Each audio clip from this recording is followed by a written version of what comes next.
Right, hello. Welcome back to another episode of the Will's Way podcast.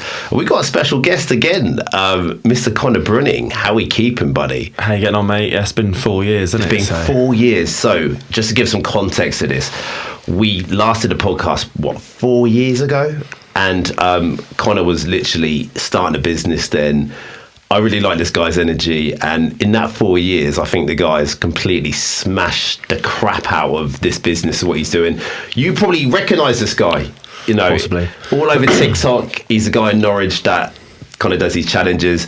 Obviously, owner of Cosmetic Competitions as well. That was the business that you spoke about last time of wanting to start.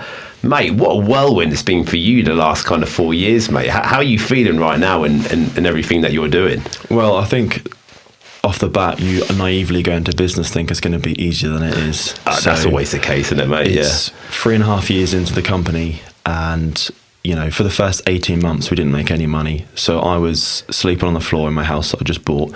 I rented out all 3 bedrooms in my house, so I slept on the living room floor, which was like my office and bedroom. All the money from rent went into the business. I was also had a grand spare from the full-time job I was doing at the time as well. So I'd have like a couple of grand that I would lose every month. So my plan was to lose a couple of grand every month until the business started making profits. Like a really bad plan. But no, but I think, do you know what I love about this story? It's the same as when I started Maintain. People really don't see the beginning. All they see is the success part. They see you with all these followers and they see you, doing well. They see you driving the nice car at the end of it, and everyone's like, oh, bloody hell, you know what I mean? Look at this guy, he's doing all right for himself. But they don't see what it actually takes. And this is, as well, for me, a huge part of the success part. And this is what I love about this podcast and doing it again 4 years later. It's not the fact that you've been successful. It's the adversity that you faced getting to that point even now. Do you know what I mean? I mean, that's nearly 2 years of struggle. Yeah. You know what I mean, yeah. man? And I think most people, they don't have the minerals to even start, but B, to go for 2 years and not give up and keep going. A normal person would give up after like 3 months, 6 months of business not working. They'd think, right, that's enough now. This is too much. But after a year, I was still going. 18 months, I was still going. I then lost my driver's license, which kind of made me have to leave my job. I was being squeezed out of my job really because I had my own business. So I left my job, lost my driver's license. I'd spent 30 grand that I had as savings on Facebook ads. I sold my car. It's basically as rock bottom as you could get. You was literally just going lower. It's basically as far as you could get before going homeless. And I was prepared to be homeless. I was like, mate, I'm going to fucking put the house on. But Connor, is that what it takes? I think sometimes I think anything that is worth having, and I do agree with this sometimes to some degree, is that sometimes you have to hit rock bottom, but you can go lower than rock bottom, right? You can get into debt for this. At what point, though, do you say, do you know what, I'm carrying on with this? Is it a belief inside of you that thought, do you know what, this is going to work, even though that your surroundings at the time obviously were saying, no, this is not working? I felt like I had no other choice, mate. I hated my job. It was breaking my back. My back is pretty shagged now, mate, but I was working on live lectures at the Underground. I've been an engineer myself as well for 12 years before starting this business. So it's a completely different business outside of engineering, but I hated it, mate. I didn't want to do it. I was getting up, early in the morning and all weathers, freezing cold, in a hole, overalls on, muddy hole water. It could be like shit in the hole, it could be anything. You're working on live lectures, it's dangerous as well. You can blow yourself up, people die doing it. And I was like, I need out, mate. So I didn't feel like I had a choice. But then after 18 months, mate, after I left work, I had loads of stress, mate. I was shaken. I was waking up shaken in stress, mate, like gut wrench and stress. All the hate I was getting online, he's a scammer, this, that, and the other. From when you're starting up, when you're spending money on Facebook ads, you get more exposure and stuff like this. And then a month later, I made my first profit. I remember it's something like £7,000 in April 2024. That was our first profitable month. And for the first 18 months, we got to about 10, 15 grand a month revenue. But because I didn't know properly how to structure competitions or social media and stuff like that, I was at a loss every month. So obviously, because you was making money, but obviously what you were spending out was nothing there. Yeah, I see. And then we went from April 24 to December, we went from 10, 15 grand a month to 800 grand a month in like those 6 or 7 months. That's whatever crazy. It was. I mean, the scalability of a business like this is huge, though, isn't it? There's not really a ceiling in terms of how many people you can reach, though. And I think, is that kind of the reason why the quick turnaround can happen so quickly? And this is it. It's like the bamboo tree effect. I always say this. It's like you have to prep and care for the plant for years and years, and you see no growth, and it's difficult and it's hard and it's laborious. then as soon as that shoot starts to grow, it's uncontrollable. There is that. Was that element to that as well? Possibly, yes and no. I mean, you could definitely scale a lot faster than I did. I made a lot of mistakes, but cementing those mistakes. To learn the mistakes. Yeah, cementing those mistakes taught me a lot of lessons, right? So you could have definitely scaled faster. I did see people scale faster than me who'd started after me, and then they burnt out and crashed because they'd bought a warehouse straight away. They hired staff, they hired agencies to help them, this, that and the other. Then they just ran out of money, mate. Where I just kept putting in the money that I had every month, prepared to lose it all. And then I just held my breath the longest, mate. A lot of people would fail. Yeah, I ended up succeeding. But then you'd also get people that were earlier in the game that started before lockdown 2020 and they'd boom in lockdown. You've got like 7 Days Performance, so one of the early ones. You've got Elite Competitions. You've got Amaze that came from America.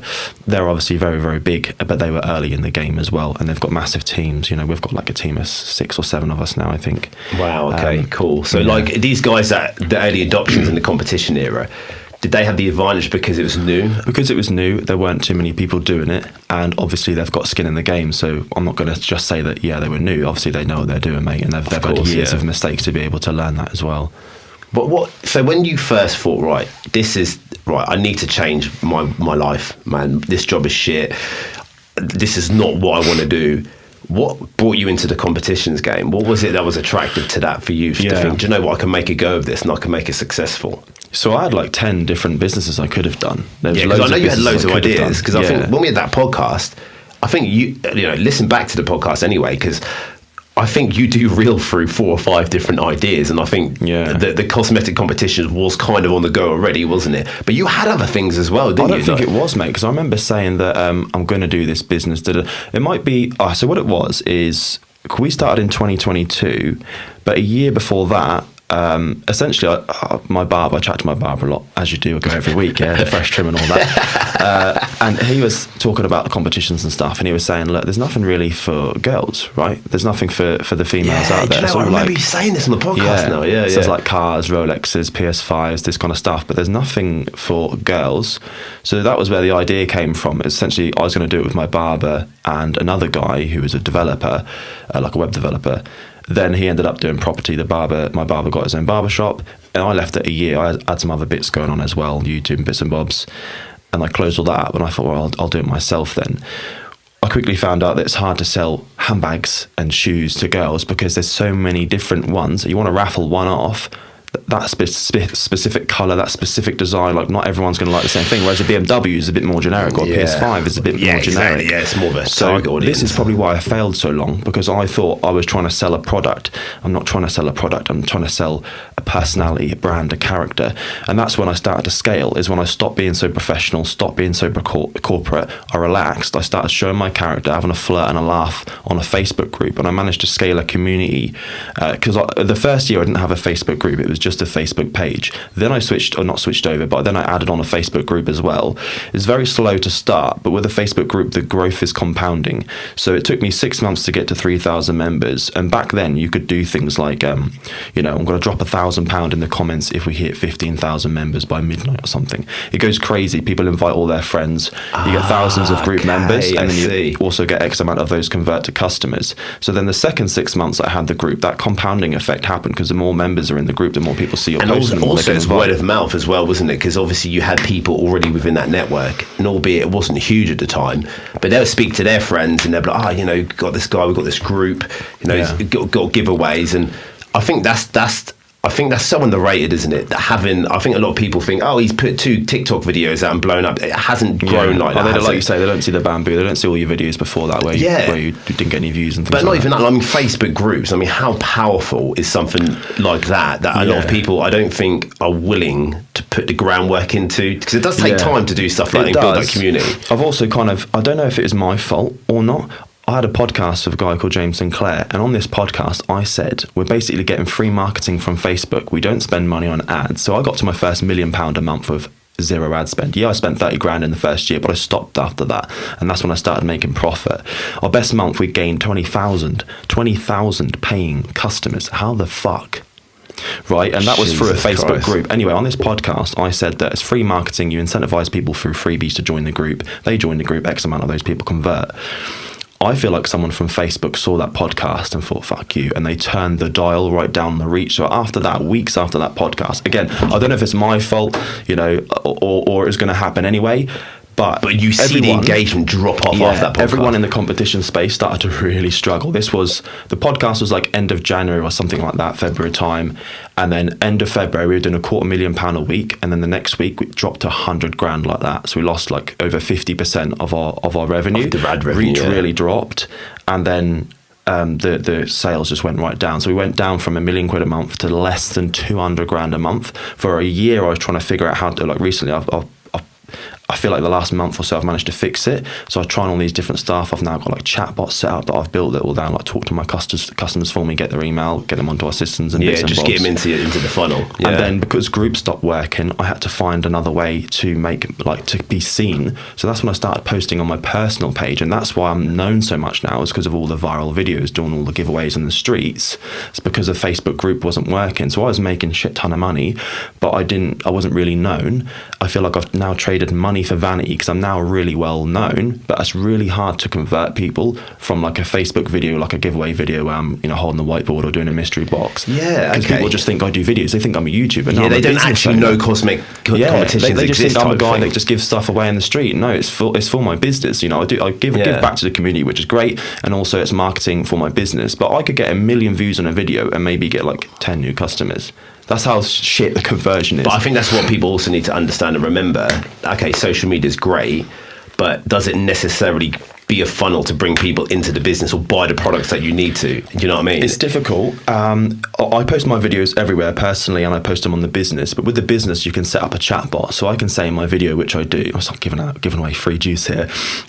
On the video, I'll say free gems. Yeah, I can. It's not hard to get 1 million views because I know exactly how to do it. I know the hook. I know how to set the video up. I know the pacing for the video. I know everything, right? So I know that if I drop a video tomorrow that's like bring me a horse for £1,000, it's going to get 1 million views. Of course, because it's also the shot content, isn't it? Give me a horse. It's like people are like, are they going to get it? Are they going to do this? The goat video has now got nearly 6 million views on TikTok. I remember seeing that video as well. I was like, this is genius in terms of what you're doing, because like, you know, I've done a lot of kind of social media kind of, you know, stuff, and we do a lot for Maintain, corporate business. It's very different. You have to be very careful what you put out on that type of viewpoint.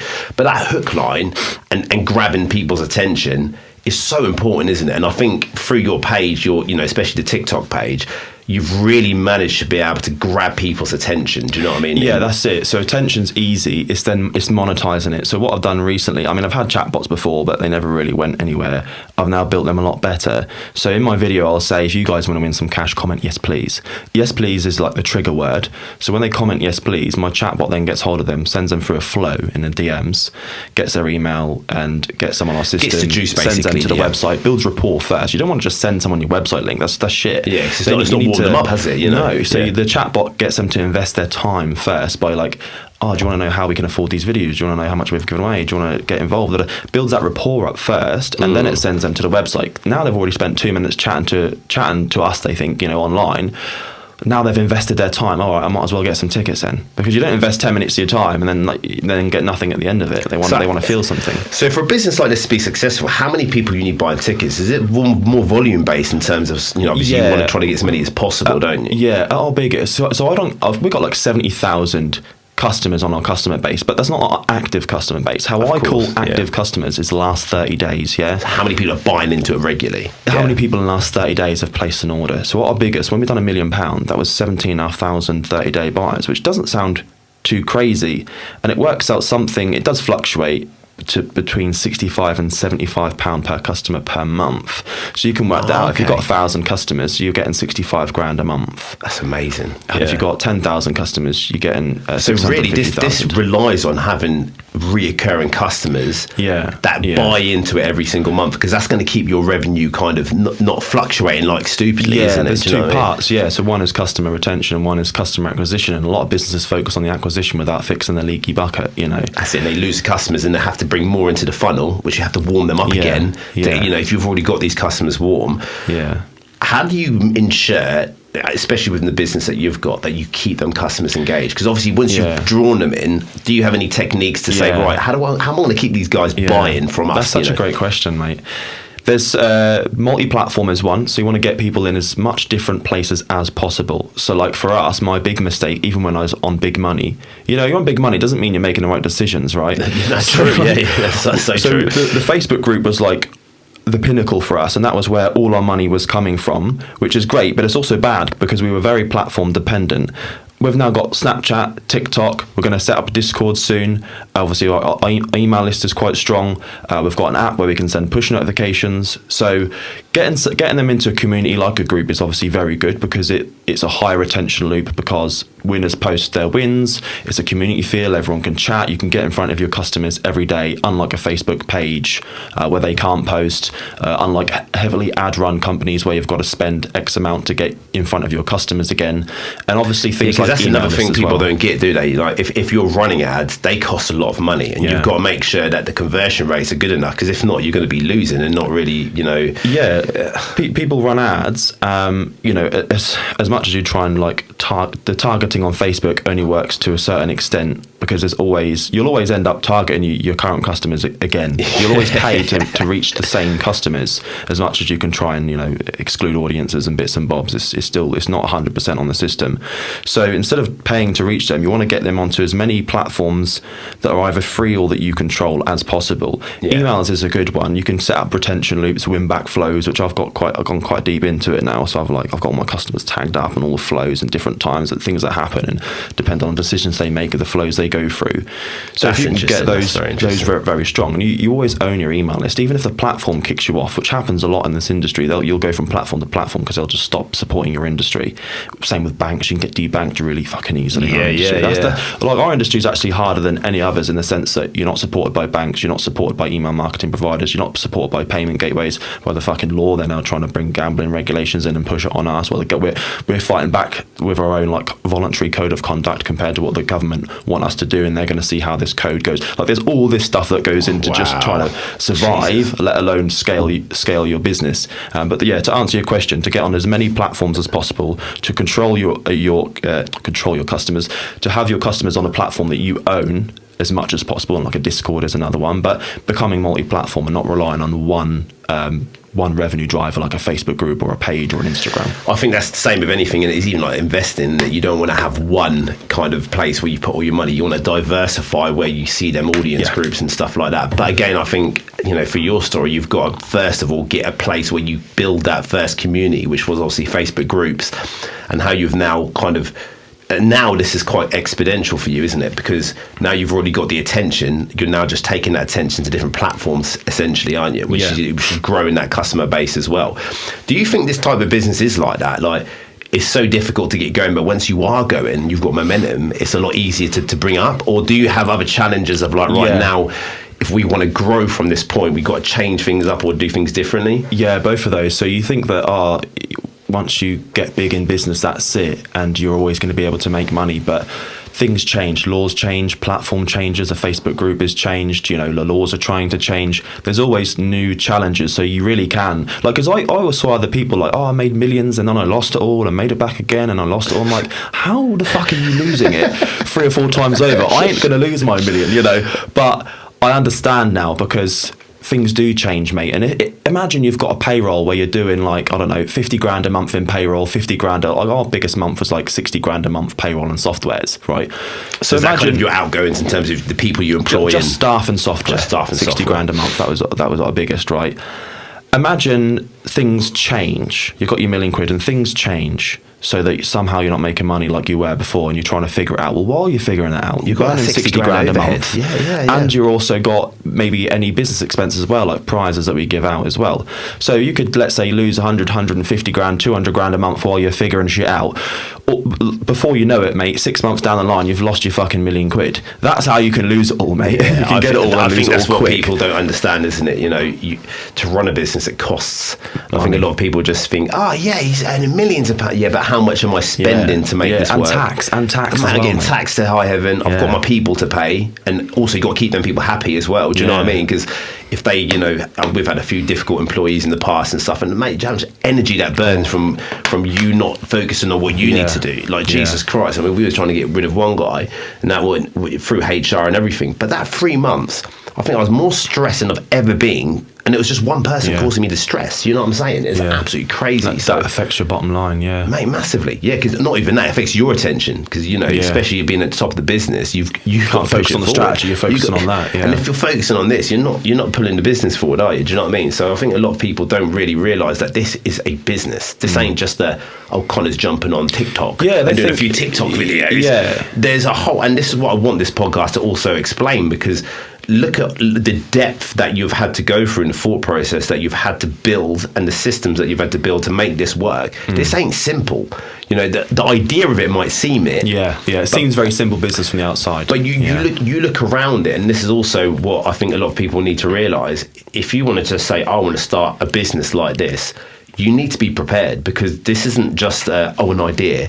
An idea doesn't come to fruition by just trying a few things. This is trials and tribulations and lots of different testing and a lot of different resilience and stuff. Yeah, it's not the idea, it's execution. And you've probably had it the same as I've had it, where I've had loads of ideas and then years later you see them come out and they've made multiple millionaires, you know.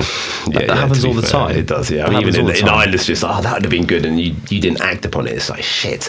But you didn't act upon it, so you didn't have that. How do you keep discipline through all of this? Do you know what I'm saying? In terms, especially when it was difficult. Obviously, it's a little bit easier now because you can see the results and things are happening. But at the time of when it was like, right, this is really fucking hard. I know you only had kind of one option in your head to go there. But how do you wake up every morning and say, right, I've lost 10 grand today. I'll tell you what. I've lost shitloads of money today. I'm going to go try and lose some money again. Lose some money again. It's insanity. I'll tell you what, discipline's easy when you're struggling, because you feel like you have no choice. Discipline becomes hard when you're making money. Yeah, okay. You're making money. And it's hard to not get... Well, to be fair, when you're really busy and you're really under it and you're making money, it's also... You're so busy you can't do nothing else. But when you get systems in place, when you get teams in place, and then money's almost on autopilot, it's very hard to not just fuck around. Discipline becomes hard then, because you've actually got to put yourself to work, rather than like, you have to work, you have to do this, or you've got this happening, you have to go and sort this problem out. Discipline then becomes hard, because you've got to then be like, right, I need to like dig deep again, even though there's nothing I have to fight for now. Technically I could not work and be fine, but you've now got to fight to bring your business to the next level. You know, your staff are going to want progression. You know, that's when discipline becomes harder. You can't stay stagnant. I think a lot of people don't realise this. Like, I live by a saying, innovate or evaporate. Yeah, it's Bob Iger, isn't it? It's innovate or die. It's like if you don't actually grow and you're left behind. You will be left behind, and eventually you'll diminish.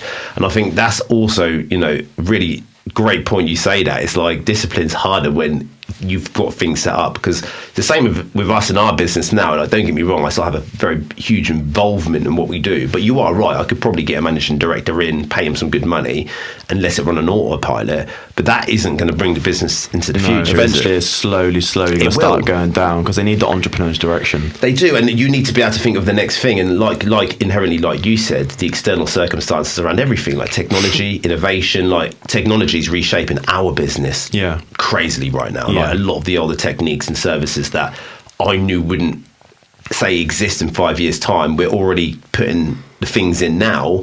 We're spending a lot of money on these things as well, but we're not seeing the return yet, because the future's not here yet.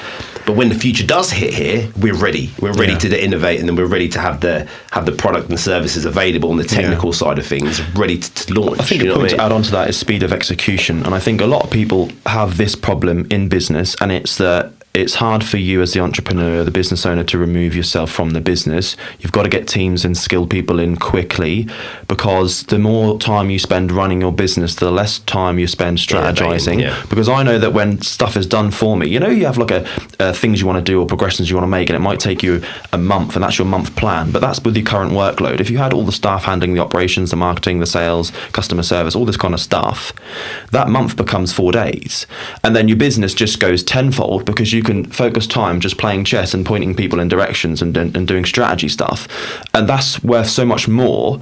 But you could just spend 3 years what could have been 4 months, because you wanted to run all the areas of your business. You still progress, but it's a lot slower. So it's hard. You've got to pull yourself away to a certain extent. I'm not saying completely leave it, because obviously you really enjoy your business and you want to be part of it, but you need to be on the highest level of your business, so you can just move the needle more by pointing. I totally agree with that. I mean, like, example of that actually in action. I went over to Texas, Austin, for an Accelerate conference for Fluke, the big multimedia company and all the rest of it. They love what we was doing on LinkedIn. And the social media element, they're really into that because they're looking to innovate within that space and everything. So they brought me over, paid for the flights and everything, and basically got me to speak about a few things for reliability and all the rest of it. But that 2 days, I think it's 2 days event that I was there, I managed to come away with 2 partnership deals, 2 people that as well that look, sending us free equipment to use. And then not even that, there was 5 customers that I was on the panel, basically spoke on the panel. They was like, oh man, this English guy is so cool, man. I don't think they would just listen to my English accent, I think. But you got to play on that. But after that, there was five leads for 5 customers in America, 2 partnership deals, and I was there for 2 days. And that's a perfect example of just, okay, you got to be in the right place at the right time. But my energy there was so much. If I'd have put that same energy back in the UK somewhere, I'd probably got fuck all. Yeah. Do you know what I mean? So I think you're right. I think if you can make sure you're in the right place, but B, put that energy that you love across in the right area and focus that and channel that energy, what the output could be tenfold more than what it could be if you were trying to piss around within your business, isn't it? Do you know what I mean? So it's very true that, and I think that's definitely I definitely within our business I'm doing that a hell of a lot more, but it could be better. Do you know? I totally get that as well. I think what I'm trying to get better at as well is like creating systems and processes for people to follow, because it's all in your head as a founder. You understand how things work, and I think once you understand how it works yourself, you need to offload it to somebody. But to offload it to somebody, you need to create a system that someone could literally read and be able to do it nearly as good as or as good as you. Yeah, I agree with just that. from reading the system. Then once that system's there, why the fuck are you still spending time doing it yourself? SOPs there. That's exactly what we've done. That's what you need to build. So all of our services, we've created SOPs, but I've bought some meta glasses now as well. So they're not even, you don't even read through them now, they're just video. So basically I've recorded myself using the equipment out in the field. This is how we do it. This is what's important. This is the value driven. And I'll be honest, people love the videos better because when you give someone a document to read or a manual, it's old school. Do you know what I mean? It's back in the day. Whereas now, if I give them a video, I know it sounds bad, but they don't have to think as much to get the information to be able to provide to do the job. It's easier to digest. That is, because some of the stuff I was thinking, this is fucking easy. Well, the guy's just about to do this. You can't think like that. You've got to be able to lay it out in a very easy, functional way, because my brain works a lot differently to someone else's brain. Do you know what I mean? I think one of our huge mistakes was that we was just expecting people to understand, and perform it, and then when we'd get the feedback, it didn't go very well. You've already created a poor impression anyway, because you've sent someone on site, you haven't really prepared them for it, even though you think they should be doing it, but can they do it? It's a really good point. So I think for us it was like them video SOPs and stuff like that. These are things that nobody uses that. I might do that. It's so good. Filming stuff. Just filming stuff like these meta glasses for us were just innovational, because what we could do is we were changing the script and the way that things were done, because in our industry everything's manual based. So I'll go get the manual, go read. And the problem is when we go tell someone to go read the manual for a data collector, it's fucking like 55 pages long. Yeah. So it was our job to be able to digest it in a way that makes them more comfortable. But then even if you if you negate that and you put it into a video, they watch a 3-minute video, they've probably got more out of that value wise than they would have done reading the manual for 2 hours. You only get 3 minutes as well on the meta glasses, don't you? You do, but that's a good little thing though. Yeah, because you have to squeeze it in. Like, shit, okay, you can re-record again and pitch it together, but again, then you have to stitch it and everything. But for me, it's like, if we can get it in the 3 minute, then their attention span's there. Because I do think we live in an age now, even with some of the younger engineers coming into our team, they don't consume information the same anymore. No, they're on their phones quite a lot. They are using social media. A lot of that is a part of their makeup. Information doesn't get consumed unless it's entertainment these days. You have to entertain, make it funny, to educate. Entertainment. Yeah. So I mean, again, for you moving forward, what's the plan with Cosmetic Competitions now as well? What's the plan? So you've got yourself to a really, let's say, a nice lucrative stage. What is it? Right, grow Cosmetic Competitions now, or is there anything else on the horizon? So I mean, can you copy this model as well and use a lot of what you've learned to start another business? You know what I mean? Yeah, absolutely. There's multiple ways to target that. So there are big boys in the industry looking to buy up a lot of other competition businesses. So that's an option. So have you had a few offers and stuff? I have had people contact me, wanting to buy, I won't say names, but wanting to buy bits of the business or buy the full business. I'm not ready to sell it yet, but a bit like what James and Claire would say, you should build every business with the intention to sell, because you'll build a better business, because you'll build it with the systems that it needs, which will perform better. And that's obviously attractive to other people to buy, right? Yeah. But cool. If I could get it to where I wanted it to be, because obviously I still have a X amount of involvement with it. I need to pull myself up more. Just hired a lad yesterday actually to take over some more of my stuff. Yeah. So once I get it into a place that I'm happy with it, then I'd be happy to probably sell the company. I have 3 companies at the minute. One of them is just where I use for investments. Another company that I'm building is going to be an academy that's going to basically like any entrepreneur that you know online. Let's say Alex Hormozy, Andy Elliott, Rob Moore. Who have I said? No, I said Sam. You've got even Andrew Tate to some extent as well. Yeah, their academy. All of these people have their own sort of like school or university or something where they teach people. I feel like for me, the next natural progression is to teach what you've learned. Yeah, because I mean, look, mate, all of what you've built has been out of learning. You wouldn't have built otherwise, would you? So if you can monetize that knowledge, then why the hell not? And if you can help people get to where they need to be, like, I think that would be a great business model. Do you know what I mean? I mean, even this, we're probably going to have an hour conversation, and look at the juice in here already, just from 2 people. Yeah. Do you know what I'm saying? That have grown businesses, mate. Okay, completely different industries or whatever. But there's lots of trials and tribulations through that. Do you know what I mean? And you don't learn from the good times, you learn from the shit. Do you know what I mean? And I think that's, something like that could be really marketable. I don't want people to get it twisted, because there are obviously a lot of course scammers out there. There's people that sell property courses, sell Forex courses, and there are a large percentage of people that sell courses based on having no knowledge whatsoever, no background whatsoever, and trying to sell to people. Whereas you do get people that become successful in business, and then they are credible to sell courses because they've got, look, I've made £5 million, I've made £10 million, here's how I've done it. If I knew what I knew now, it wouldn't have took me 18 months to become profitable. It would have taken me 2. Of course it would, because that's the thing, isn't it? That long journey of fuck-ups, and not fuck-ups, but learning. It's years so of much knowledge. Value in that, mate. It's value, and you don't get that value quickly. You only get it by feedback loops of did this work or did it not? Do you know what I'm saying? Yeah. But then when you go through the other side of these feedback loops, it's like shit. It's like, hindsight, I wish I'd have known that, but you don't know that until you try, right? So it's something like you're looking to be able to put something together to get people in. Yeah. How would you base that to build a business with like this type of competition business, or would it be more of a case of how do you just build a business in general? Do you know what I mean? Yeah, so it could be both. I'm not going to limit it at the moment. We are working on the content in the minute. I'm hoping the next couple of months it'll be ready, but it's hard. Again, when I'm spending time still in cosmetic, it takes time away from trying to do other projects. I don't want to build any more businesses after this, because you're then trying to juggle too much and like spread your time thin. Fuck knows how Elon Musk does it. I don't know. Yeah. I'm assuming he's just like, you do this, you do that, you do this, and just like not doing anything. I don't know.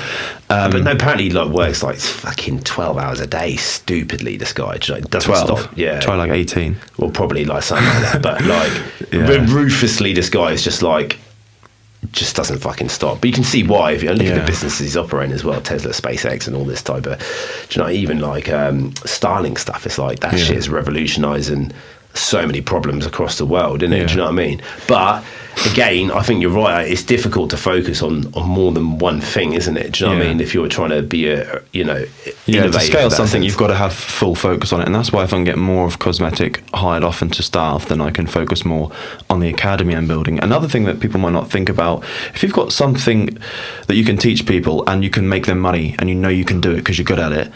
You can also set up, like all the companies that I've been involved with and contacts and things that are like services or softwares and things, all of these people want customers. So all of the softwares and services that my students, let's call them, are going to need, I can set up affiliate contracts with all of these people. Straight up, Imagine if I had got to a point where I've got 1,000 people, students, let's say, and they're all using all these other softwares and they're all successful and they're all spending money with these other companies. I could get affiliate percentage for all of them between like 10 and 30, 40% perhaps. I've got, I won't say any names of companies, but I've got agreements set up with companies that do £1 billion a month. through their customers. Yeah, okay, yeah. And if I can have customers that join them, and I can take 10% of the revenue that they make, imagine that. You're talking big fucking money. Yeah, of course. So that's if I can get it all set up and working. You've got banks, you've got hosting, you've got payment providers, you've got email marketing providers, you've got other smaller companies, you've got chatbot companies. I've got friends that run other companies. I can refer people to them and make money. And once you've referred them, and if you're good at what you do, like I say, and you can scale your student and they can become someone that makes £1 million a month and they spend tens of thousands or hundreds of thousands of pounds per month on software and you're getting 10%, you could make a lot of money just through affiliates, not even through your main core business, which is teaching. Exactly, but not even that, because you've already generated these relationships and you've proven also as well that also is huge value for the student, because you're going to be like, well, don't use them and them, use these guys because I've already done that. Yeah, and they can get you better rates and all this kind of thing. Exactly. So even that value proposition for what you've learned, it's almost like recycling your process, isn't it? In terms of giving it to someone else,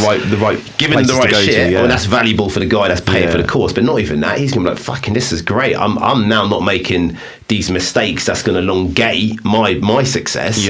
But also he's buying into you, but you're also sending it off to the other companies that are getting a market share of it. And it's a beautiful kind of thing where everyone wins, which is not really, it is real, but I'm saying it's very rare in business to have that kind of real. But this only works if you've legitimately done it. So I think a lot of people that, do get these ads fired to them is have a look at the businesses they have, have a look at the reality of their life, and have they really got something valuable to offer you or not? Do you know what I mean? Don't just look at the follower count, because anyone can get followers. Do you know what I'm saying? And if you put time in and you can do it and you can teach people and you can make people successful, then the referrals that you're going to get are going to be crazy as well. Yeah, because they're actually winning. Yeah, and you're going to make them make money, and they're going to have no problem paying what they thought was an expensive fee, because they can make that money back within weeks. But isn't that funny? Because when people do this to begin with, they're like, oh, that's a lot of money. Yeah. But when they start making it, how quickly does that become, oh, fucking, that's nothing. What I'm going to charge for a year is what I make in a day. Yeah, it's crazy. And then they could make that in a day after year one. But you can, though. But this is also what I think a lot of people are really disillusioned with. They've been so conditioned by this working class way of working and getting paid. They don't have the ability to be able to dream a life where they can earn this type of money. Yeah. People are doing this right now. Limited mindset, It is very limited. So this is also another thing as well, for you, how do you get people out of that limited mindset? Obviously, we all can't be entrepreneurs because you've got no people that are buying the products, right? I get that. There's a level of that. But if you've got, what would be your advice to people that do have good knowledge, but it's just the fear that's holding them back? Do you know what I mean? That's difficult. That is difficult because, for yourself, you had no other option in your head. That was what you was going to do. But some people might be sitting quite comfortably in the job, whatever, but they're like, do you know what? There's something else I'd like to do, but they're not quite going for it. Do you know what I'm saying? Yeah, so it becomes like a balance. It becomes like a scale. At that point, it depends on their personal situation. They've got to weigh up where the risk is, Do they want to keep their job and live there? If you're saying that someone's in a mediocre job, they're not really happy, but they're comfortable, would they be happy with that for the rest of their life and have that level of risk? Or would they want to then leave it and take a risk where they could lose their money? They're obviously going to lose their job if they leave their job, but they could also make, let's say, millions if their business works out. That just becomes a scale for them to make that judgment. Risk versus reward. And that's different for every single person. So it's hard to say, try and, because I don't want to say, yeah, man, leave your job, do this and that, because that then falls on me. That's up to them. Do you know what I mean? That's up to them. Yeah. I don't know really their ability. I don't know how hard they're going to graft. So I try to stay away from trying to convince people. That's got to be up to them. All I can say is how that I can help them. If they've got to take that step, mate. If they want to take that step, I can lay out for them how I can scale them as a person. But in general, limiting beliefs probably come from lack of confidence due to lack of action. So I'd say take action. Go to the gym, for example. Get a good body. You've proven to yourself you can do it. That will help it. Instill confidence, for example. And that carries over in your life, doesn't it? Do you know what I mean? If you're consistently doing something, you're getting results from it. It's like, well, just apply this same discipline to this thing. Do you know what I mean? And try to get yourself out there and do what you need to do. People don't start. They just have to start. And one person out of 10 or one person out of 100 who had an idea might start, and then 10% of those people might succeed. And that's probably what holds people back. And that's good. That's good because it gives everybody else less competition. you know, everyone, like you say, everyone can't be entrepreneurs. So those people, they filter themselves out. Like if you're too scared to start, don't start then. Do you know what I mean? If you want to be a coward, be a coward. It's up to you. It depends what you want. Yeah, but it's also different if you've got kids as well and you've got like a family that you need to support. Then it's different. But there's no excuse for like an 18-year-old, 20-year-old guy that lives at home. You know, do you think it's easier for someone like that? It's 100%. Yeah, because 100%. I started my business, 2 kids, mortgaged up. Yeah, I risked it all. Do you know what I mean? And it was scary. It was scary. So if it didn't work out, you'd look like a bad person. Oh yeah, I looked like an idiot that gambled my family's whatever. But because it has worked out now, do you know what I'm saying? Yeah. My kids are now really reaping the benefit of it. Do you know what I'm saying? You know, they're like, oh, this is great. This is, you know, I love all and all the rest of it. Like you say, it comes down to risk. It comes down what you're prepared to lose because there's no guarantees. Like there's no guarantees. I could have given up on month 16. Same though with me. The first year, like the first year was fucking terrible. I'm not gonna lie, it was horrible. No money, and not even, it wasn't even the money because I can live with no money. I don't give a shit really how I live. Do you know what I'm saying? For a degree of time. Do you know what I mean? I don't want to live like that forever. But for me, it was the fear of going lower than that. Do you know what I'm saying? Losing stuff and my kids not being able to. Just gonna take my jumper off, mate. I'm gonna be alright. Yeah, God, look, the conversations getting heated. Do you know what I mean? But yeah, for me, I think it was more of it was the fear of losing, do you know what I'm saying, and actually not being able to provide. That was the fear. But then saying that was the fear that pushed me forward. It was like, well, fuck this, I need to go harder then. Do you know what I'm saying? And I think there's a level that a lot of people have never witnessed before where you can very much surprise yourself at what you're capable of. But I don't think many people ever get there. The thing is, as well, you don't always have to risk everything. I've had people ask me, you know, in other industries, people that I talk to, different companies, whatever, and they're saying, oh, you know, I'd love to do this stuff to start that business, but obviously you'd have to, you know, set some money aside, and then the wife or the kids would have to, you know, not go out as much. And I said, look, that's up to you. You want to have the conversation with them and say, look, we're living like this right now, because the guy's on like over 6 figures a year. He's like, living like this for now. Have the conversation with them and say, look, do you want to live a little less, go out a little less, go on holiday a little less for a couple of years for a chance at having a lot more money, a lot more holidays and a lot more experiences later on? Have that conversation with them. And if they're then not happy, then you don't do it. And if they are happy to do it, you know, because you've conditioned them to that lifestyle. You know, you're living up to your means all the time. It's true, and it's hard to step back from that. This is also what people need to understand. Like once you're living a certain lifestyle, you know, even me and my family, my kids, you know, like we do go on very nice holidays. We do, you know, like they do live good, and we live a good life. You try taking that away now. It's difficult because and it's not their fault. It's your fault because that's the way you live. Yeah. Do you know what I mean? So you've also got to remember, and that can be very difficult as well, grounding people with this type of lifestyle to be grateful when you've almost put that lifestyle on them. But if you were to then like go for the business and then give them less for a couple of years and then be a bit of a struggle, then once you make it, they're going to appreciate a lot more. 100%. You know? But that's the risk and reward ratio in it. And I think that people need to understand that this life of being a business owner, I'm telling everyone this now, is fucking hard. All right, a lot of people love what comes with it, but a lot of people, I'm telling you now, are not prepared. It's almost not worth it. I'll be honest, and it sounds fucking crazy me saying that, but you've got to understand the level that you need, the pain on the day-to-day basis as well. You can't stop as well. You know, you've got 6 people that you're looking after. If any of them call you and there's a crisis, I know if the end goal, get systems in place so they don't have to. But let's be honest, there's times where you're going to have to step in and do shit. Do you know what I'm saying? Same as with me. You've got to be on call all the time. I've been on holiday this week and I've not been on holiday. Yeah. I fucked being on holiday. But abroad loads, but you're remote working. It never switches off. I you know, the other day I got a phone call. I'm out with the missus. I answered a phone call. I've got to fucking answer it. Like, I'm sorry, I'm not answering my phone. This is I've got to deal with this shit. Do you know what I'm saying? Yeah. And that's the sacrifice. Yeah. And that can get very annoying for family. When times shit. are tough, people don't realise the mental toll that it takes on you. Stress is really bad for your body. I stressed out quite a lot. I lost quite a lot of weight in the beginning when I was losing a lot of money. Lost some memory to how stressed I was, mate. I think your brain shuts it off, doesn't it? I think it does, mate. I think it does. It does. It's like trauma. That will never get taught. is the level of stress. Another thing is, you know, when you make X amount of money, I had loads of people, oh, you must be loving it, mate. And I'm like, no, all I feel is pain. Like, all I feel is pain because I'm constantly working, constantly stressed. You don't have time to sit there and enjoy that money. It's not like the money fell from the sky and landed in my lap and I'm on a beach sipping a pina colada like, oh, this is great. That's not how it feels, mate. That's not how business is. Yeah, you didn't win that money, mate. You've had to graft for every fucking penny. So when you have £1 million, no, you're not going to pull it out and buy a fucking Lambo, pay the tax, and then something goes wrong in your business and now you've got no money. You can't do that. But that's the problem as well, people don't see. When you earn more, it's almost like you become more scarce.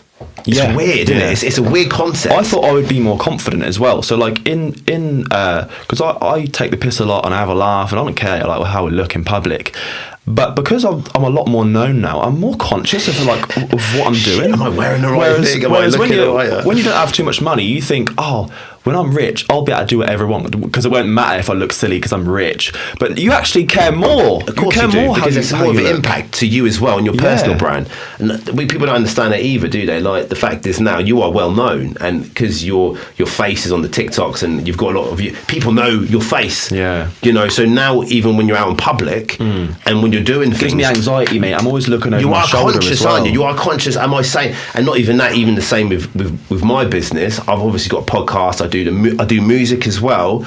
I've got to really think about sometimes. And yours is less social focused, isn't it? It's less for your business. Is more business behind the doors. It's kind of it is, but it's now evolving. So a lot of social media is now becoming more relevant for all businesses. Yeah. So like, I've got a podcast which we call the Reliability Gang podcast in that industry, and that's really successful.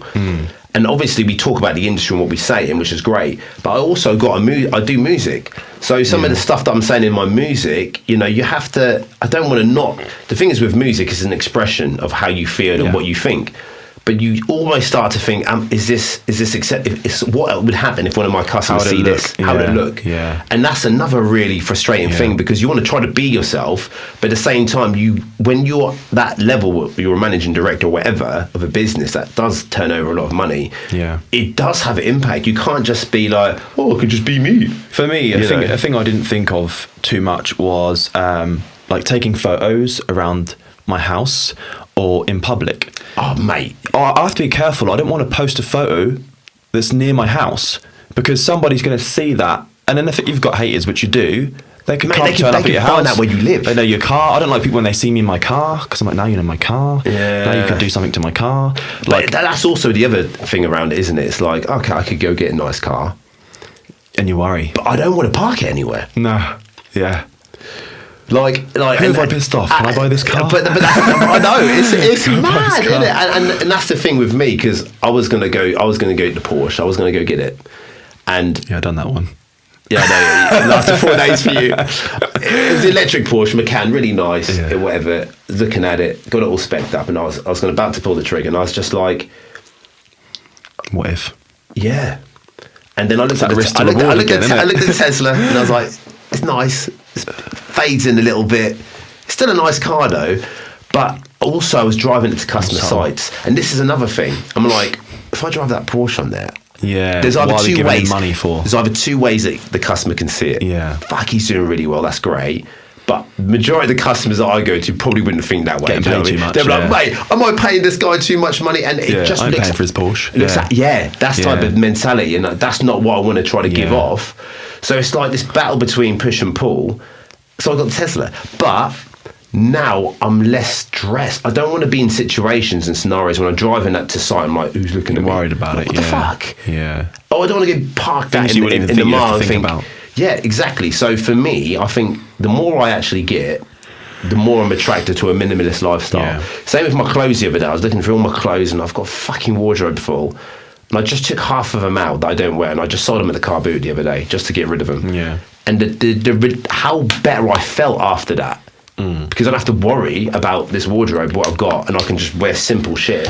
Do you know what? I think for me, the more I get further that way, the less extravagant I actually get. Yeah. Whereas when I first started and it was just me, and I hit that first goal, I got the Range Rover, I got these nice clothes. Like, it was weird because now I'm doing 20 times better than I was then, but you look at me and it's more in the background, do you know what I'm saying? But I think that minimalist lifestyle for me is more attractive because you don't have to worry. Do you know what I mean? I think having peace, and the tax as well. I don't want to buy anything because I'm going to get taxed. I know, it's ridiculous, and that's also 50%. when you start to realise that even if you have got a limited business and you're paying yourself dividends, whatever, there's no way of escaping it. No. At some point, you're going to have to release that money unless you move to Dubai or somewhere. Do you know what I mean? And that's it. I've got a guy, one of my good friends, he's got an engineering business as well, and we do a lot of work together, but he's moving to Bahrain.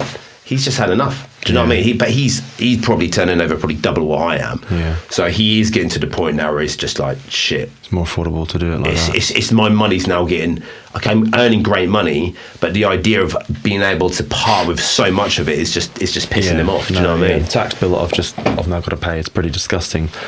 I've got another sort of like weird conflict of interest going on internally as well, and it's obviously my customers want to win money, you know, they're entering competitions, winning money, but also I'm trying to build this other business where I'm teaching people how to make money, and all my followers come from people that see me do giveaways on the street and stuff like that. So you've got one side of people that want to make money off of competitions, and then another segment of people that I'm trying to build from my other business, which is how to make money from customers. So that's a direct conflict, isn't it? Because I'm now going to start posting entrepreneurial content, how to make money, and to my customers, well, some people might think it's arrogance when I'm trying to teach.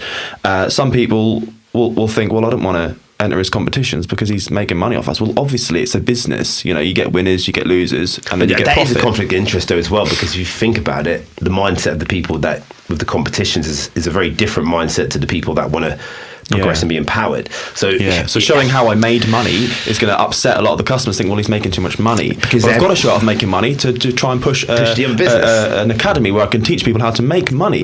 So it's difficult. That is difficult, and I think that's again risk and reward, isn't it? It's like what are you going to lose to what you're going to gain. But that's where if I sold the business, it would be better because I haven't got to worry, and now I can just teach. Yeah, exactly. So, but maybe that's what you do. Maybe you're like, do you know what? Aim is to get to a certain figure, scale it up to that point, get yourself out there completely, and then maybe sell to one of these big, and then create the whole academy and focus on that. Because I don't know which, I mean, either of them can do well or not. The academy could make more money, my business could make more money, but it's more that I don't want to, I like teaching. I'd rather teach. I'd rather do business to business. I'd rather have high level conversations. I enjoy that more. But you're resonating now, aren't you? Like with this podcast, I think we've got a different side of your brain working. Honestly, mate, I'm tired of getting messages every day of people begging me for money.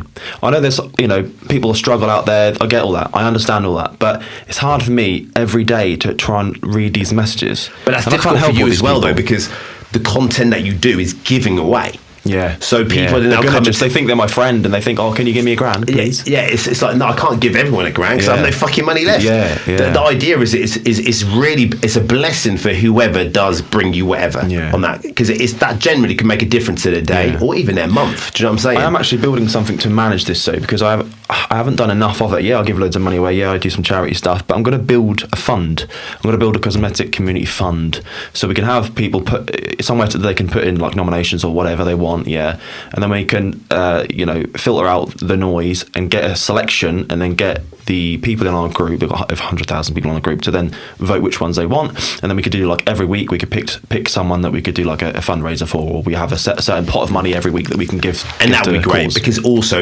it's a good cause. You're giving back to the community, and also there's so many things you could give to. Do you know what I mean? That legitimately would benefit from that. Could try and like rotate categories and like keep it. Yeah, you could rotate it. We'll get moaned at regardless, I think, of what we do. But mate, to be honest, mate, no matter what you do, like any good will be attacked. That's that Jim Rohn saying is so true. No matter what you're doing, and you are. So Mr. Beast, he's getting attacked like loads lately. I'm like, what's going on, mate? It's a weird little thing where you get to a certain point of success, and then all of a sudden, then they start thinking you're greedy. When it's like, he gives away all of his money. His giveaways are ridiculous. Like you see what he's doing. Don't get me wrong. Yeah, of course it generates content, but do you have to watch it? No. It's down to you whether you want to watch that or not. He's not sitting there chilling on the beach. All he's doing is fucking work. And it's not like he's living up. Like, haha, how many videos does that guy put out? Yeah, ridiculous. Yeah. I think he's a great inspiration. Yeah. But again, I think this is another kind of world we live in with council cancel culture, you can be brought up so quickly to be brought down so quickly, you know, and it's difficult. It takes one thing as well to change it. You can do all these good things, and you do one little fuck up and you're evil. You're only judged from your last fuck up, and that's a true saying. And within my industry, it's a bit different. It's more of a corporate professional industry. But with what you're doing, it's very different. You know, all it takes is one person to say something or whatever, or someone to come out the woodwork and try to attack something that's not true. And they can, you know, the problem is that's the issue with having quite a social business as well. Yeah. What can make you so successful can also be your demise. Honestly, I didn't realise how evil people can be, because you can make a simple mistake in a video, like misspeak. Like there's one video where I give 200 quid away in a mystery box, and I said, and it was £20 for the box, and I said, that's 20 times your money, when I meant to say 10 times. In the heat of the moment, you get caught up, or like, of course you're not going to be, mate, we're human, for God's sake. Mate, the amount of attacks I got from that, mate. And he runs this, a gamble, it's not gambling, he runs a gambling company, doesn't know numbers, and all this stuff. I think, fucking hell, mate, like, it's a simple mistake. Same as I had one the other day. I was like first person to bring me a husky, right? I don't even know fucking dog breeds, mate. And it wasn't a husky, it was like an Akita or something, some different dog. It looked like a fucking husky, mate.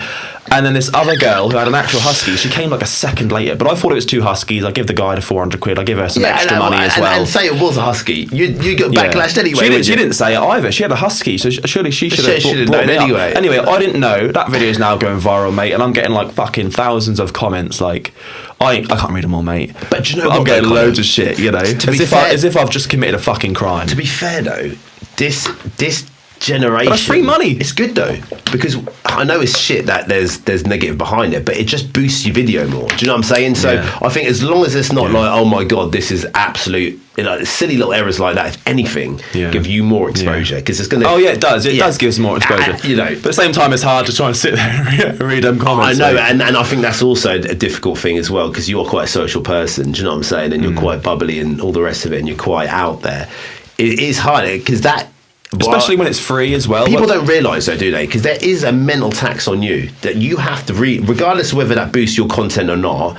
We're human beings, and as human beings, internally, we don't like to be criticised. We don't. It's just and you're not supposed to have that much reach. You know, like back in the day before technology, you'd only be affected by everything that's around you. You'd only be able to see as much people that's around you. I know. We don't have the mental capacity to have thousands or tens of thousands of people giving us shit when that has never ever been possible in history ever. You couldn't have that. You could only have a select amount of people speaking to you at once. And I think that's so. And for you, what you need to do is be grounded in that and try to detach. But it's so difficult. It's difficult because it's your everyday. I need to get I do have people managing the socials and stuff, but YouTube isn't big for us at the minute. So I still see them comments and I then personally reply. And it's difficult. It's mate. trying to get yourself out of the loop for that, because what you have to remember, mate, is that you've worked so hard. I don't have to tell you this because you already know it, but this is from my perspective from the last podcast. You've worked incredibly hard at this thing. You've not given up. You've found ways to make it as successful as possible. And you've taken massive action. You haven't stopped. And I think all three are integral to success. You know, number one is to have the idea and vision that's actually going to work. Because if you don't have that, then fucking, even if you put your hard work into it, it's just going to fucking fail, because it's not a good idea, right? So having that vision to say, right, this could be a thing. 2 is have the discipline to be able, and the consistency to keep fucking going at it, all right? And number 3 is to fucking not give a shit what anyone thinks when you're doing it, because that's the number one thing that is going to stop people. People are going to be like, oh, put the first video and you get a bit of hate. Are you an overthinker? Yes, 100%. Because I think people I feel everything as well. People with ADHD, and I do, have ADHD as well, which can be very challenging, but can be a superpower. All right, it can be both. I see a lot of benefits in it, but I also see the negatives. And for me, I do overthink as well. So the thing is with me as well, and I know this because the figures say so for so many years, you're going to get X amount of deals that work and X amount of deals that don't. And generally, even if the deal's really good and they should go with you, if they don't, it's not your fucking fault. All right, it is. You've done everything you can. You put it all in there. But the problem is, for me, every deal that we don't get, I take it personally. I overthink. Start picking it apart. What went wrong? And then that will stop me then from going tenfold in the future. That's completely faulty thinking. Don't get me wrong. There's been times whatever. It's a numbers game. And the fact is, if my funnel's not big enough at the top, that's the problem. the problem is with it is if you're getting X amount of business, right, and you're doing really well, and if you're not getting enough business, even if you're getting rejections and some that say yes, there's a percentage ratio of win to fail ratio there, right? But if your funnel's not big enough at the top, then it doesn't matter what your win to ratio is, it's always going to be smaller. So it's making sure that funnel and your future business and all that marketing and all that promotion and stuff is going in there to make sure you maximize the fact that you will lose some. And I think the problem is with some people, we don't like to be told no. Like, I don't, because I know that our engineering service and products fucking best. I know that shit because I've worked so hard to make it. But when someone goes with someone else, it's so frustrating for me because I'm like, fucking hell, like, and I'll overthink and I'll waste too much energy. Do you start looking at the competitor and say, well, we do a better job than them? But then I'm picking at things. It's like, bro, not everyone's going to pick you. Yeah. And you've got to be okay with that. And you've got to be, right, do you know what? Fuck it, who cares next? So you're heavily involved with the sale process. So yeah, are you the one making all the sales, or do you have other salespeople as well? We do have... We're building a sales team. The thing is with what we do is quite complex in terms of the way we set it up. I mean, certain services are simple. We can sell quite easily. Anyone can sell it. We've got Harry who looks after the engineering side. He does a lot of sales on that side. But the big audit stuff is now generally me. That makes sense. But once we sell an audit, there's lots of services we sell under it. So if that is successful, right, the funnel that we can sell into other services is insane. So we've trialed this on 2-3 customers. One in Telford, they big manufacturing plant, and they do steel injections for JLR, Jaguar Land Rover. They've just taken the audit. We've just now put a roadmap out. They love it because it identifies all the things they've got gaps with, and we've got all the services that provide them gaps. Does that make sense? Yeah. So it's like we're now like, right, we don't want hundreds of customers. We want just some great, 20, 30 big customers that we do the audit for, that we really provide the service funnels, because the trust is there. They don't want to try to bite you down on cost. They see the value in what you're doing because you've already put the ROI investments in there, and they'll just buy. Yeah. Do you know what I mean? So it's a sale as well. Yeah, 100%. So for me, it's that level of sales huge and big, and generally me and another guy can sell that within the business. The other lower stuff people can sell. What does it look like for you collecting a lead? Because I've read a few books lately, and some of them are like really, really helpful. Probably more helpful for the academy than would for my competitions business. But some of the stuff in there is like, 90% of marketers are doing it wrong, and it's all about collecting that lead, collecting that contact, and say you're a builder, for example. Instead of like trying to, sell fucking bricks or sell how to, building a house or whatever, we can do this service for you, do that for you. If someone's in their mind, they want a project done, then what you could do is do an ad that's like, 5 common mistakes people make when hiring a builder. Yeah. Put your email in to download our free report.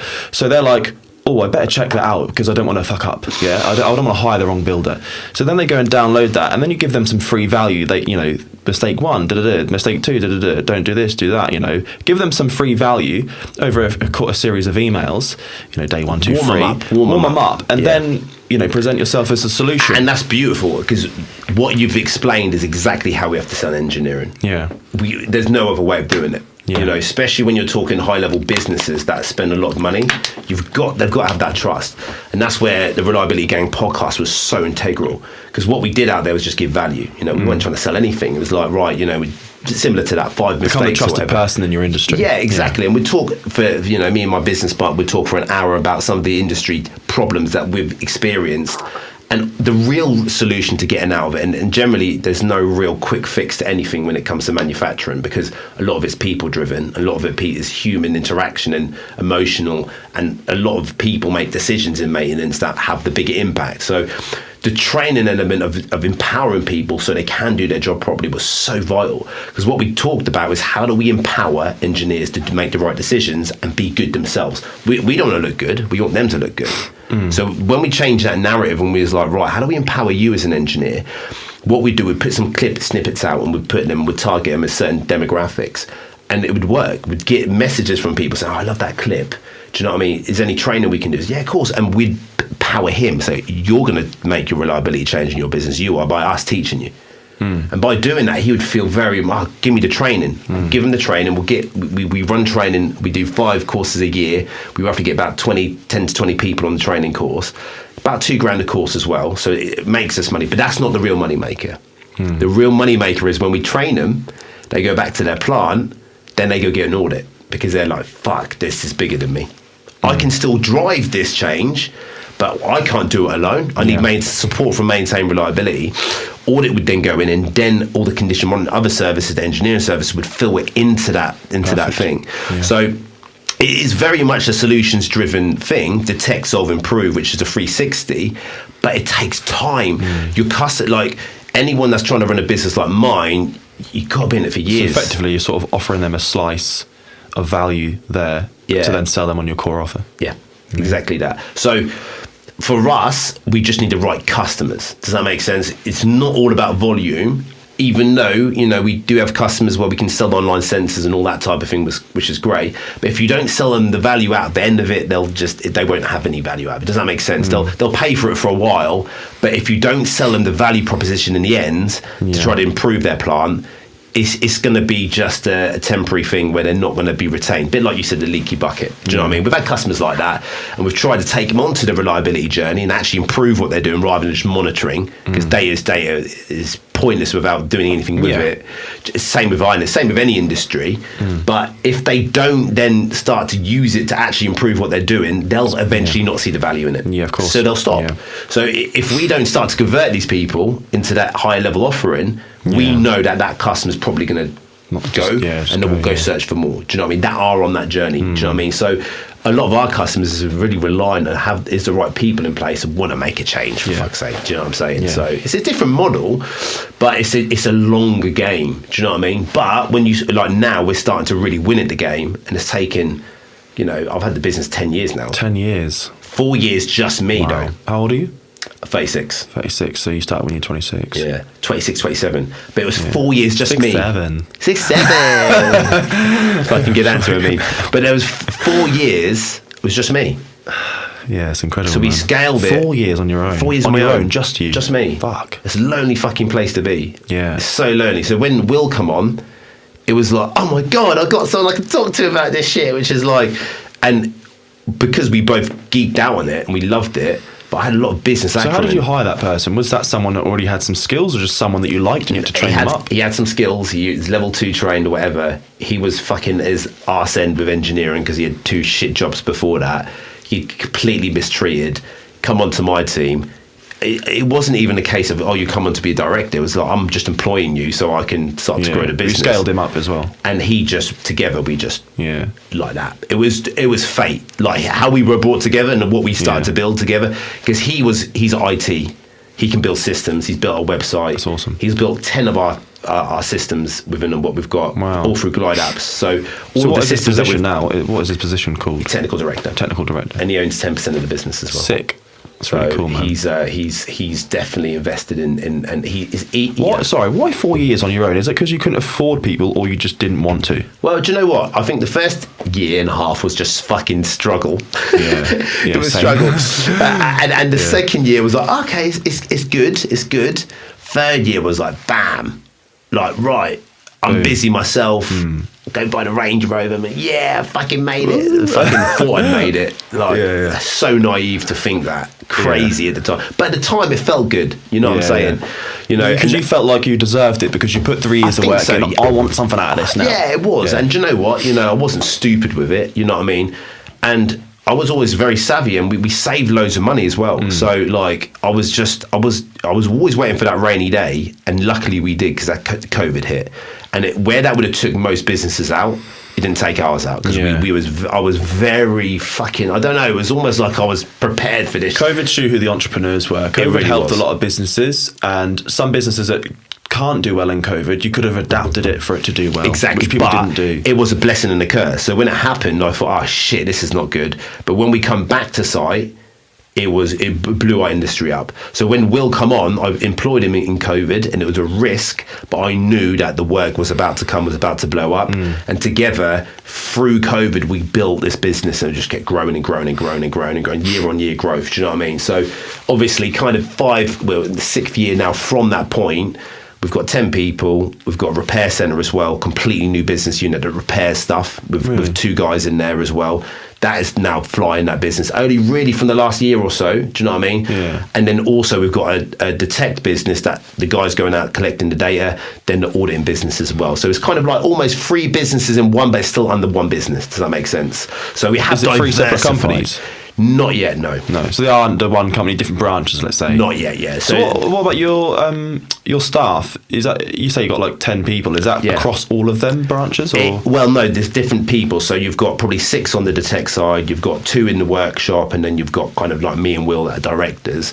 So they are obviously in different sectors, but obviously at the minute it's still going under one cost centre. So eventually they'll separate the cost centres. We'll have a holding company that then holds them free. You have the trading companies underneath. They'll have the trading companies underneath. That is the aim to go there. But the other business are not quite turning over what they need to make that, to do that yet. Fair enough. We'll get there. We'll get there for that. Do you know what I mean? Yeah, that's what I sorted out last year with the holding company and bits and bobs. It's better it's better structure for protection for us, especially if someone wants to try and take you to court, like exactly. Business. But not even that. If you want to sell the business as well, for us, there's lots of things. So even training, that could be its own subsidiary, because training is huge, and we're looking at now online training. How do we offer online? How do we scale that up? The thing is, with what we've done, fucking hell, it could be so huge. But it's like, where do you focus again? It's like almost businesses within a business that is maintained. You know what I mean? There's you can make it quite wide. And there's so many opportunities within it, but it's about how does it all tie into reliability. Yeah, you're trying to like, let's do all of them. You've got to focus and structure that up for as clean as possible. And that's the reliability function that pulls into it. And because of my ADHD, and I like shiny things, I'm like, that looks good. We'll go play with that. We'll add that, and then all of a sudden you've got something that's not so direct. Yeah. So we've had to kind of be very strict if we are going to offer anything further, because the problem is we get asked to do a lot. We're like, can you do that? Can you do this? Can you do? And I want to say yes. How long you'd be fucking selling toilet roll, mate? Exactly. Maintain toilet roll embroidered in. It's like, what the fuck is this got to do with engineering? But this is the problem, isn't it? Like, for me, I have had to be really strict with myself with that as well. One last thing I want to ask you, Connor, before we leave it. Social media. Okay, you've managed to grow a huge following across so many different platforms and stuff like that. What's your advice to someone who's trying to make social media clips? I mean, stay consistent is one. How consistently should someone be posting? Really realistically, some people will say like on TikTok post 3 times a day or 5 times a day. Much? I think it depends on the quality, because we post at the minute, we're trying to post every other day a video. So I'll go out and bulk film, I'll go on tour, bulk film, get like 15 videos, and then that's like every other day. So you got a month worth of videos. See, that's not bad though, is it? If you can do one day to get a month's worth of videos, it's not too time. I disagree with the volume stuff, mate. I disagree. I think quality over quantity. If it's quality, you could post 1 a week and get 1 million views. Like you don't need quantity. The only thing is quantity is good at the start because you learn mistakes. So I'd say quantity is good at the start because you learn. Because you're just trying to learn what works. A good thing is give your content, especially if it's video content, give it to someone else and get them to be honest when they get bored. When do they want to swipe away? Because I can tell myself when I would be bored, because I'm quite critical of my own videos. I'll know where there's a half second or a 0.3 second out of place. I'll say it's too long there. You're going to get bored. Because people got TikTok brain. They want to scroll. Yeah. So you almost want to sit at the point, what point in this video you want to scroll? How do I keep you going? I'll butcher up them videos, mate. And the hook is very important. And it's not 3 seconds. It's like less than a second. It's instant. That's all you get, So for me, I'm giving juice again. So for me, on my whiteboard videos, the difference between me standing there with the whiteboard, as opposed to me knelt down like that writing on the whiteboard, is a massive difference in views. Wow, So all my viral videos, you'll notice me on the floor, crouched down, writing £1,000. Does that cause suspense though? Because they kind of want to know. They want to see what I'm writing. And they've already invested. Once you invested a little bit, you give a bit more grace in a video. So once I've invested 10 seconds, they're now going to carry on a little bit. But you've got to get that initial interest. So the hook's got to be really strong, and then obviously your content all the way through has to be paced. Slow videos are fine if they're like someone is interested in the content and you're explaining something, because you don't have to talk fast, you don't have to rush things.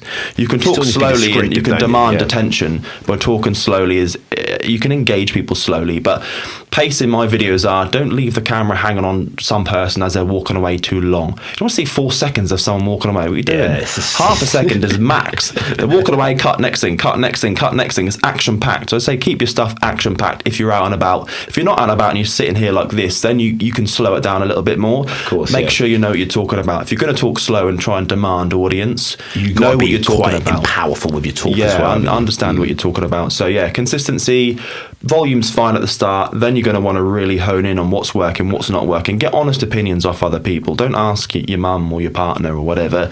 They're probably going to say, "Oh yeah, it's fine, babe." You know, it's not fine. You want a brutal kind of response, don't you? Because you know, if you're getting yes people around you, you're not going to be able to get that content you want. It's not going to work, is it? It's just going to waste your time, isn't it? Do you know what I mean? So that's it. Yeah. Well, amazing. Cheers for that, Connor. Well, look, mate. It has been a very insightful conversation. How long was that? I think it was an hour. Is it? Time goes, isn't it? That was over an hour and 15 minutes. So, wow, what a conversation, man. I just want to say thank you, man, for popping back on. No Great worries. little DM to get from Connor from what he's been doing, and I've been watching your growth and everything like that, and I'm proud of you, bro, from where you was in that first podcast. And what I love seeing people succeed. I generally do. But I love seeing people that seem to deserve it, and I know how much work you put into this and what it is, and I know anyone to be successful to even where you're at now, and obviously you're going to carry on going forward. It takes so much. It's hard, man. So to see other people, and this is something that I've kind of been through myself with my journey with Main Time, and they're kind of separate and they're different, but it still takes the same minerals to make anything a success like that. So we'll look back as well in 4 years, maybe not 4 years this time, maybe 1 year, and see how the new business is coming on. I don't think it'll be 4 years. I think, do you know what? Maybe every few months, man, come back and give a bit of wisdom, because some of the stuff you're giving here is incredible content, and it's valuable for people to hear and listen to. And I think a lot of people, okay, maybe not everyone, but that 5% that do want to push forward, Connor's the type of person you need to be listening to, and myself. And I'll tell you why. It's because we've done it. We've gone through the hard shit, all right? You want to listen to people that have created businesses, but also have been around for a while. I'm not talking to people that have scaled and lost it all within a year or two. They probably learn a lot when they scale, but sustaining in business is the important thing. Are they profitable every year? Have they managed to grow year on year? And is it sustainable? These are the people that you need to listen to, because they're the people that understand the reality of it. And we're always learning as well. If we stopped learning, we would fail. Mate, I've learned so much from you today as well. So, bro, any last words for the podcast, bro? Nah, it's all good, man. Appreciate you having me on. Yeah. And we'll see you on the next one. Yeah. Take care, guys. Stay blessed.